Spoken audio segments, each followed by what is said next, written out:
رات شروع ہوتی مغرب سے، اور ہم سمجھتے ہیں کہ یہ تراویح کے بعد شروع ہوگی، یعنی مغرب کے بعد گھر آئے گا، ٹی وی شی وی دیکھے گا، سمجھے، اور تھوڑا کہیں سو بھی جاتے ہیں، بولے آج جاگنے والی رات ہے میں تھوڑا سو لوں۔ تو المیہ یہ ہے کہ جتنا ہم روٹین میں جاگ رہے ہوتے ہیں اسی کو عبادت کے ساتھ جاگ لیں،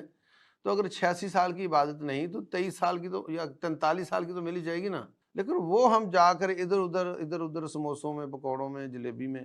سمجھے نہیں، اور اس کو گھر آیا جناب، چائے وائے پی، ٹی وی شی وی دیکھا، اور بولے یار آج میں چائے اس لیے پی رہا ہوں کہ آج رات جاگنے کی ہے۔ وہ سمجھتے ہیں کہ تراویح پڑھنے کے بعد رات شروع ہوگی۔ وہ تو اچھا آدھی رات تک تو روٹین میں ہر شخص جاگ رہا ہوتا ہے تقریباً، تو کم از کم اس کو تو عبادت کے ساتھ جاگو۔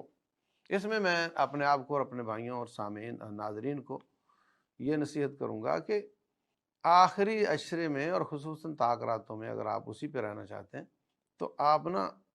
عشاء مغرب پڑھنے جائیں تو واپس نہ آئیں۔ تو جو کھا لیتا ہے انسان 10 ایک منٹوں میں وہ کافی ہو جاتا ہے۔ مسجد میں رہیں اور عبادت کے ساتھ جاگیں، اور اگر آپ جاب کرتے ہیں یا آپ کو بہت سونا ہے تو ٹھیک ہے، آدھی رات ملتی ہے تو آدھی رات ہی لے لیں، تو چلو آدھی تو صحیح نا، وہ تو کام کی ہو کم از کم۔ ایک تو یہ میری نصیحت ہے۔ دوسری بات یہ کہ جو شخص 100% اس رات کو پانا چاہتا ہے اس کو 10 کی 10 راتیں جاگنی چاہیے۔ رسول اللہ صلی اللہ علیہ وسلم کا اور آپ کی بیویوں کا یہی معمول ہے۔ اور جو کم ہمت ہے وہ طاق راتیں جاگ لے، اور جو بالکل ہی کم ہمت ہے اور کچھ نہیں کرنا چاہتا تو چلو ٹھیک ہے، پھر وہ جس طرح بعض روایتوں میں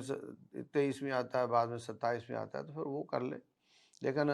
جو یقینی طور پہ خاص طور سے جو اعتکاف والے ہیں ان کو تو 10 کی 10 راتیں جاگنا چاہیے، اور عبادت کے ساتھ جاگنا چاہیے، گپے لگاتے ہوئے ادھر ادھر باتیں کرتے ہوئے نہیں۔ اور ایک اور آخری ملاحظہ یہ بھی ہے کہ اگر تو کوئی سنجیدہ درس چھوٹا موٹا ہو جس میں ان کو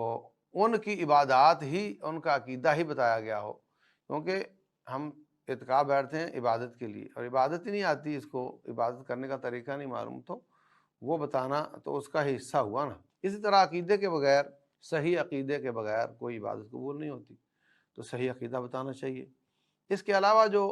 راگ اور ہا ہو والی تقریریں ہوتی ہیں، اس طرح کا کام مساجد میں ان راتوں میں نہیں کرنا چاہیے۔ تو اس سے کیا ہوتا ہے کہ وہ سمجھتے ہیں کہ چلو بھائی ہم بیٹھے ہوئے ہیں، تو اس طرح وہ یہ ذاتی عبادت کرنی چاہیے، ذاتی اپنے قرآن پڑھے، ذکر اذکار کرے، اور اگر کوئی سنجیدہ درس عقیدے کا یا عمل کا ہے اس کی گنجائش تو ہے ہی، کیونکہ وہ اس رات کی عبادت کی ہی اصلاح کر رہا ہوتا ہے۔